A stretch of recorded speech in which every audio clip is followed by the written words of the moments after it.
Rizky Bilar disebut suka goda wanita lain, Ayu Thalia jadi korbannya. Kasus KDRT dan perselingkuhan yang dilakukan Rizky Bilar pada Lesti Kejora masih terus berlanjut.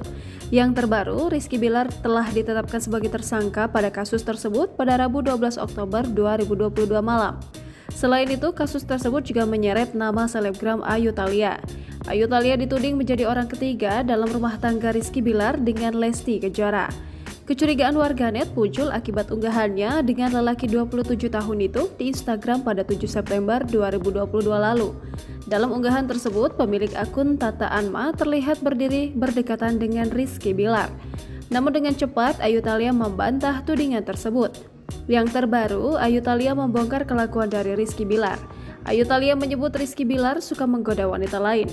Hal ini berdasarkan pengamatan dirinya saat berbicara dengan suami Lesti Kejora tersebut. Akhirnya, Ayu Thalia menghindari Rizky Bilar. Bahkan, Rizky Bilar menggoda di rumah saat ada Lesti Kejora. Jangan lupa subscribe, share, komen, dan like ya!